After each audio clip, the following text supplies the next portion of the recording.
Hey everyone, so I want to talk about something that's been bothering me lately. I was at a family dinner last month, and my uncle was telling me about his blood pressure medication. He's been on it for years, takes it every single day, and you know what he said? At least I can eat whatever I want now. And I'm sitting there thinking, wait, that's not quite how this works. Look, I'm not here to tell anyone to throw away their medication. That would be incredibly irresponsible. But here's what blows my mind. There are over 1 billion people worldwide dealing with high blood pressure right now. And while medication is absolutely important and life-saving for many people, we're kind of missing a massive piece of the puzzle. Because the truth is, what you eat can be just as powerful as what you take. Let me share something with you. Back in the 90s, researchers at the National Institutes of Health wanted to figure out if diet alone could actually lower blood pressure. They created something called the DASH diet. And the results were honestly shocking. People following this eating pattern saw their systolic blood pressure drop by about 6 to 11 millimeters of mercury, just from changing what they ate. No weight loss program, no intense exercise regimen, just food. And here's what makes it even more interesting. This happened within just 2 weeks. 2 weeks! That's faster than some medications take to reach their full effect. When researchers later tested this in the PREMIER trial, with over 800 participants, people who combined the DASH diet with other healthy lifestyle changes saw their blood pressure drop by more than 11 millimeters of mercury. Now, let me put that into perspective.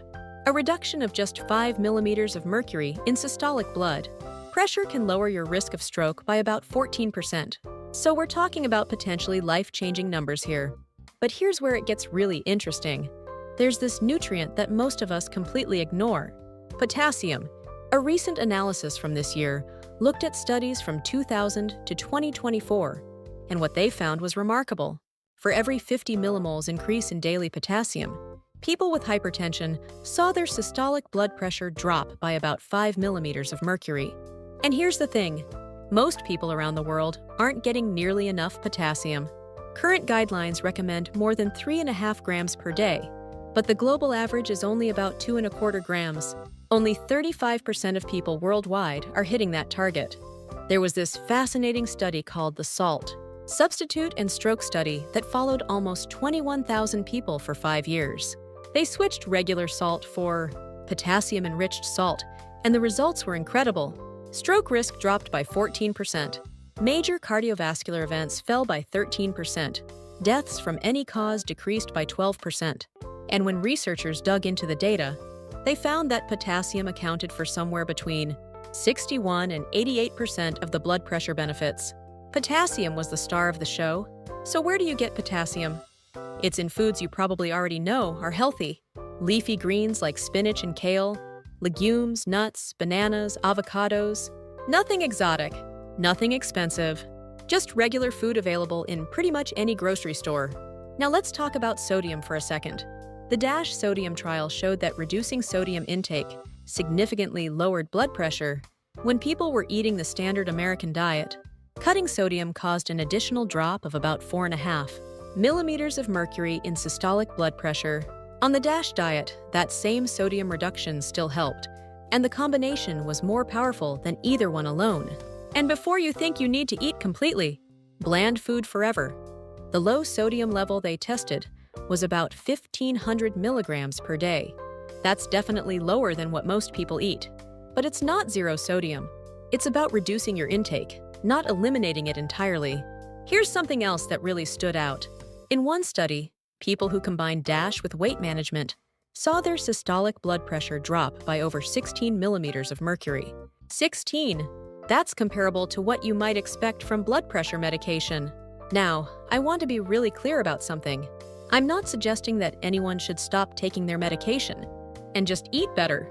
That's a decision that needs to be made with your doctor. Some people absolutely need medication, and that's completely fine. But what I am saying is this: medication doesn't have to be the only tool in your toolbox. And for some people, especially those in the early stages of high blood pressure, dietary changes might be powerful enough to prevent the need for medication in the first place. The research also shows the DASH diet doesn't just lower blood pressure. Studies have shown it can reduce cholesterol, lower the risk of heart failure, and even decrease the risk of certain cancers. People who eat this way tend to live longer, healthier lives overall. And here's the practical reality. Changing your diet is hard.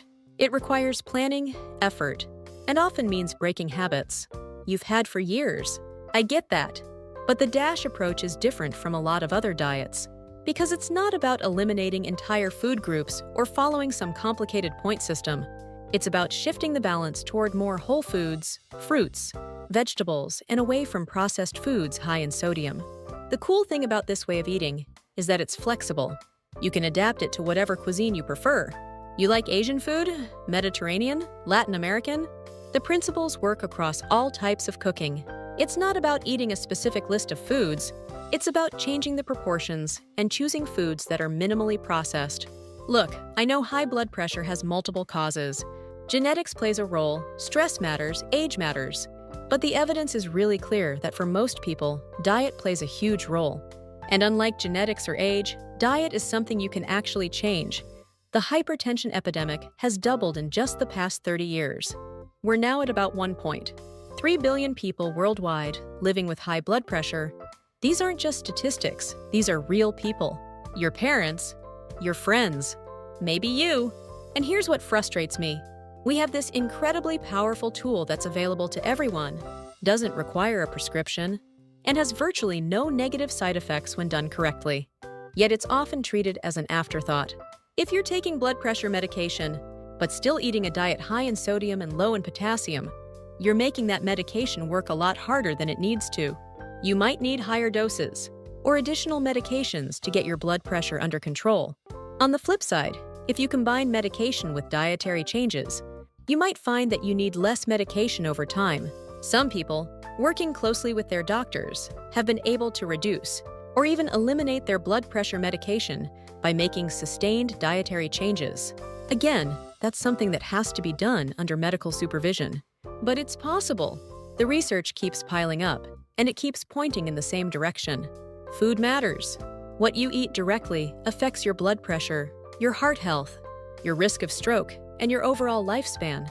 It's not magic, it's not a miracle cure, but it is powerful medicine that's sitting right there in your kitchen. So if you're dealing with high blood pressure, or if you want to prevent it, talk to your doctor about incorporating dietary changes alongside whatever treatment plan you're already on. Ask them about the DASH eating pattern. Ask about potassium intake. Ask about sodium reduction. These conversations matter. The bottom line is this: medication can be life-saving and important, but it doesn't have to be the only answer. Your fork is powerful. Use it wisely.